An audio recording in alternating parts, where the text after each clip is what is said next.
Lesson का नाम है म्यूनिसिपैलिटीज़ एंड पंचायत। एक्चुअली ना ये गवर्नमेंट है, देखिए 3 लेवल की गवर्नमेंट होती है। India is a vast country, India अब एक बहुत बड़ी कंट्री है। अब सिर्फ हमें एक ही गवर्नमेंट दे दे जो हमारी सेंटर पे है, मोदी गवर्नमेंट है ना, अभी एट प्रेजेंट बीजेपी की गवर्नमेंट है जिसका पीएम मिस्टर मोदी है। तो क्या वो पूरी कंट्री को, उसके जो नीचे मिनिस्टर्स हैं, क्या वो पूरी कंट्री को चला सकते हैं?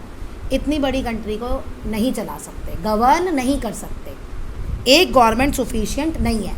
तो इसलिए क्या किया, जो हमारी अलग अलग स्टेट्स हैं वहाँ पे स्टेट गवर्नमेंट दे दी। जैसे यूपी की अपनी अलग गवर्नमेंट है जिसके सीएम, उसे चीफ मिनिस्टर कहते हैं हेड को, योगी है। राजस्थान की अलग गवर्नमेंट है जिसके चीफ मिनिस्टर गहलोत है। तो वो देखते हैं। लेकिन हमारे इंडिया में स्टेट्स भी इतनी बड़ी हैं कि वो जो स्टेट गवर्नमेंट है ना वो भी काफ़ी नहीं है काम करने के लिए। तो फिर नीचे हम एक और गवर्नमेंट देते हैं जिसे कहते हैं लोकल गवर्नमेंट। और लोकल गवर्नमेंट लोगों की रीच तक होती है। मैं अगर कोई काम करवाना चाहती हूँ तो जो मेरे यहाँ का लोकल गवर्नमेंट, मैं शहर में रहती हूँ, म्यूनिसिपैलिटी या म्यूनिसिपल कॉरपोरेशन होगा, तो जिसको मैंने चुनाव में चुना उसको काउंसलर कहते हैं। मुझे कोई भी दिक्कत हुई तो मैं काउंसलर के पास जाके अपनी प्रॉब्लम सॉल्व कर सकती हूँ। तो ये जो लोकल लेवल है ये छोटे छोटे एरियाज़ में होती है जहाँ लोग इनके पास जाके अपनी प्रॉब्लम सॉल्व कर सकते हैं। अब स्टेट पे जो होता है, जिनको हम चुनते हैं उनको हम कहते हैं एमएलएज, और जो सेंटर में हम चुनते हैं उनको हम कहते हैं एमपीज, मेंबर ऑफ पार्लियामेंट। अब it needs a government to manage it properly. तो कंट्री इतनी बड़ी है कि हमें गवर्नमेंट चाहिए कि ये अच्छे से चल सके। अवर गवर्नमेंट फंक्शन एट 3 लेवल।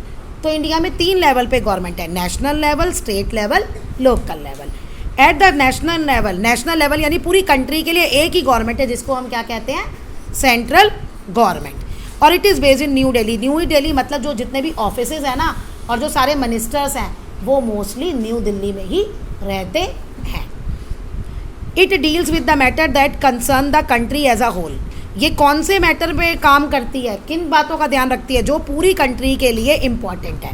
जैसे फाइनेंस, पैसा, भाई रेलवे में इतना पैसा देना है, हॉस्पिटल्स में इतना पैसा खर्च करना है, कॉलेज बनाने में इतना पैसा खर्च होना है। तो ये जो पैसा कहाँ कहाँ खर्च करना है, हम भी अपने घर में बनाते हैं ना कि भैया ग्रोसरी पे इतना खर्च करना है, अब बच्चों की पढ़ाई पे इतना खर्च करना है। तो ऐसे ही पूरी कंट्री में क्या खर्चा होता है वो कौन देखेगा, फाइनेंस डिपार्टमेंट। फॉरेन अफेयर्स, भाई मुझे रशिया से कैसे डील करना है, मुझे अमेरिका से कैसे डील करना है, दूसरी कंट्री से मुझे कैसे डील करना है, वो कौन देखता है, फॉरेन अफेयर्स। और डिफेंस, कंट्री की रक्षा।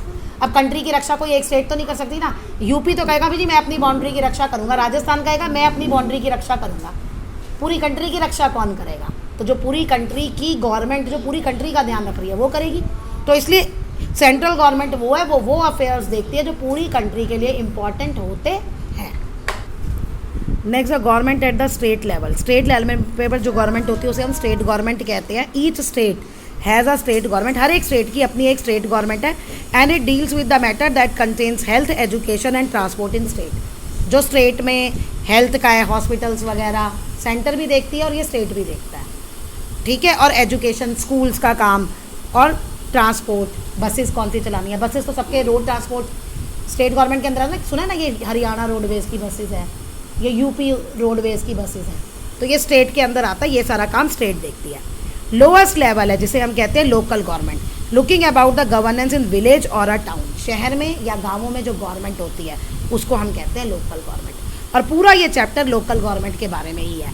जो शहरों में गवर्नमेंट होती है वो म्यूनिसिपैलिटीज़ होती है, और जो गाँवों में होती है वो पंचायत होती है। Local government. We need civic amenities to lead a quality daily life. These civic amenities includes provision of clean water, transport, electricity, sanitation, health, education. हमें अगर एक अच्छी ज़िंदगी जीनी है तो हमें civic amenities चाहिए। civic amenities मतलब क्या, हमें साफ़ पानी पीने को चाहिए, ट्रांसपोर्ट चाहिए, बसेस चलती है ना, मेट्रो चल रही है ना, इलेक्ट्रिसिटी, बिजली चाहिए, साफ़ सफाई चाहिए। आपकी गली में रोज़ सुबह स्वीपर आता है ना क्लीन करने के लिए। आप तो अपने गली की सफाई नहीं करते, घर की करते हो ना। Health, hospitals, education, school, facilities, तो ये सारी फैसिलिटीज़ हमारी सिविक एमिनिटीज़ हैं। All these facilities are manage by our local self government. ये सारी फैसिलिटीज़ हमें कौन देता है, local self government. We elect the people from our locality to form the local. हम इलेक्शन करते हैं तो इन लोगों को इलेक्ट करते हैं, लोकल बॉडीज़ के लिए मेंबर भेजते हैं। जो हम शहरों में इलेक्ट करते हैं उनको हम काउंसलर कहते हैं, और जो हम गाँवों में इलेक्ट करते हैं रूरल एरियाज़ में उनको हम पंच कहते हैं। और वही 5 पंचेस मिलके क्या बनाते हैं? Panchayat. These local bodies manage the civic amenities for us, और वही लोकल बॉडीज़ जो है हमें ये सारी फैसिलिटीज़ देती है। The local government work to provide a better standard of living for the citizens, नागरिकों के लिए जो लोकल गवर्नमेंट है काम करती है ताकि उन्हें अच्छा लिविंग स्टैंडर्ड मिल सके। They are represented in villages, तो विलेजेस में कैसे है? ये पंचायत, और सिटीज़ और टाउन्स में म्यूनिसिपल कमेटीज़। अब हम पढ़ेंगे ग्राम पंचायत, ग्राम सभा, यानी कि ये पंचायत कैसे बनती है। Majority of the people of India live in villages, India में ज़्यादातर लोग जो है ना वो गाँव में रहते हैं। 60% पॉपुलेशन इंडिया की गाँव में रहती है। Most of the Indian villages are small and scattered, छोटे और फैले हुए हैं। Whereas few villages are large, जबकि कुछ ही गाँव हैं, बहुत कम है जो बड़े हैं। Local government bodies needed to take care of the basic amenities of the villages, तो वहाँ पे लोकल गवर्नमेंट बॉडीज़ चाहिए लोगों को बेसिक एम्यूनिटीज़ यानी फैसिलिटीज़ देने के लिए, सिविक फैसिलिटीज़ देने के लिए। तो इसमें क्या है, ये आपको पहले ही बता चुके हैं। साफ़ पीने का पानी, इलेक्ट्रिसिटी, स्कूल, डिस्पेंसरी जहाँ लोगों को इलाज मिलता है, ड्रेनेज फैसिलिटीज़ मतलब सफाई का काम। The members of the gram panchayat are called panches, ये मैंने बता ही दिया।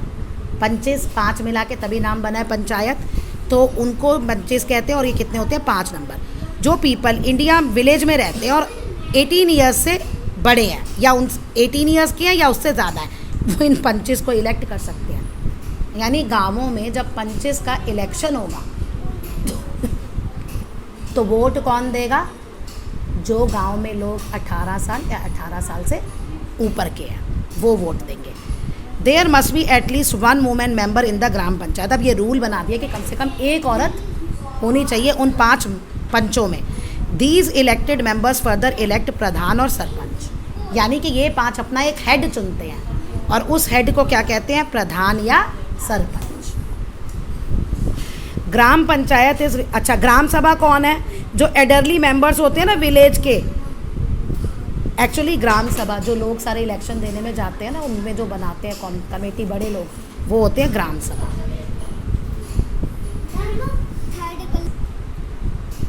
ग्राम panchayat is responsible for the following arrangement. अब देखो ग्राम पंचायत के फंक्शंस क्या हैं। Digging well to provide clean water, साफ़ पानी देना है तो साफ़ पानी के लिए वहाँ कुएँ खोदना। मेंटेनिंग क्लीनिनेस, साफ़ सफाई, हाइजीन और ये क्लीननेस, साफ़ सफाई, विलेज में सफाई का काम करना। रोड को बनाना और उसको रिपेयर करना। रोड्स पे लाइट्स लगाना, providing lights and streets during the night, रात को लाइट की ज़रूरत पड़ती है ना, तो गलियों में और रोड पे लाइट का काम करना। Building and running primary schools बनाना और उनको चलाना। Centres imparting education to adult, यानी बड़ों के लिए एडल्ट स्कूल भी बनाना। ठीक है। Arranging health centre to provide medical help, यानी वही डिस्पेंसरी बनाना या और हेल्थ चेकअप्स कैंप लगते रहते हैं ना गाँवों में, आई चेकअप कैंप लग गया जो शहरों से डॉक्टर्स जाते हैं, तो ऐसा अरेंज करना। Making arrangement to help villager in controlling disease, अगर कोई डिजीज़ फैल जाती है, कुछ बीमारी हो जाती है तो उसको कंट्रोल करने के लिए गांव वालों की मदद करना। ये देखो ये कह रहा है एक ग्राम सभा सेशन। एक्चुअली जो मुझे पता है गांव में जितने भी लोग 18 साल से ऊपर के हैं ना जो वोट दे सकते हैं पंच चुनने के लिए, वो सारे क्या हैं? वो ग्राम सभा के मेंबर हैं।